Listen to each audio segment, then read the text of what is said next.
Tiens, voilà un pigeon voyageur. Mais c'est Ernest. Il nous livre un billet. Voyons ce qu'il nous raconte. L'hôtel de ville de Bruay-la-Bussière, de briques et de lumière. En 1919, le mineur et fondateur du syndicat des mineurs du Pas-de-Calais, Henri Cadot, remporte la mairie de Bruay-en-Artois. Depuis l'âge de 11 ans, il descend chaque jour dans les entrailles de la terre. D'abord pour aider ses modestes parents cabaretiers, puis pour subvenir aux besoins de ses 7 frères et sœurs orphelins. Une responsabilité bien lourde pour un garçon si jeune, mais un symbole pour les gueules noires. La mairie n'est plus sous l'emprise de la Compagnie des Mines, mais bien d'un des leurs. En 1925, avec l'essor de l'activité du bassin minier, Henri caresse le désir de construire une mairie plus imposante, l'ancienne étant devenue trop étriquée. Le projet du nouvel hôtel de ville est à son image, un hommage au labeur ingrat et la promesse d'un avenir rempli d'espoir pour ses compagnons souterrains.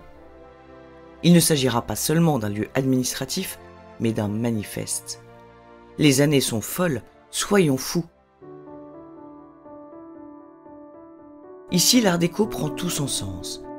Né au début du XXe siècle, ce courant architectural a été une réponse audacieuse à un monde en reconstruction.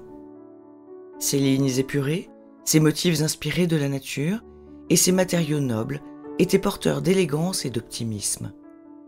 À Bruay, ce souffle de modernité s'est mêlé aux traditions locales pour donner naissance à un bâtiment unique. Voyez ces briques rouges fabriquées ici même, ancrées dans cette terre minière. Regardez ces arcs et ces détails sculptés, taillés dans le calcaire clair de la Meuse. Mais c'est au sommet de son beffroi de 47 mètres que l'histoire s'élève. Ceint de tourelles médiévales, il domine les terris comme un phare guidant la communauté dans le présent et l'avenir. Mais surtout, il surplombe le château du président de la mine. Voilà bien le cadeau de Cadot à ses acolytes et sa revanche sur la vie.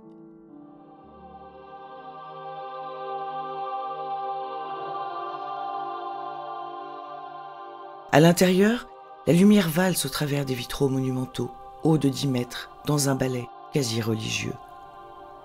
Réalisé par les maîtres verriers Labille et Bertrand en 1929, ils immortalisent la vie des mineurs de la fosse 5 de Bruay dans un style art déco tardif.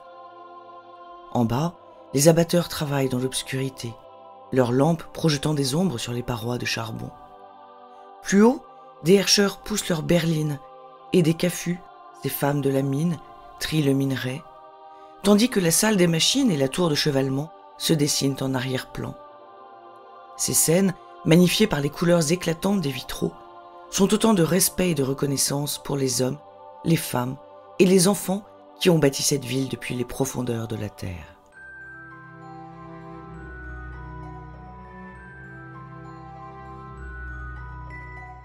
Et si vous tournez la tête sur la place, vous pourrez admirer de superbes toits vernissés, rappelant ceux des hospices de Beaune. Ce sont ceux de la chapelle Sainte-Barbe, comme si la sainte patronne des mineurs veillait paisiblement et bien vaillamment sur ses disciples. L'hôtel de ville de Briey n'est pas un simple édifice, il est une mémoire vivante, un message inscrit dans la pierre, la terre et le fer.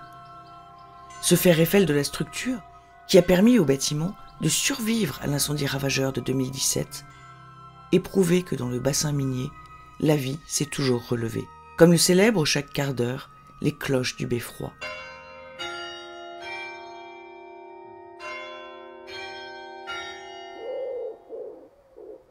Merci Ernest pour cette belle histoire.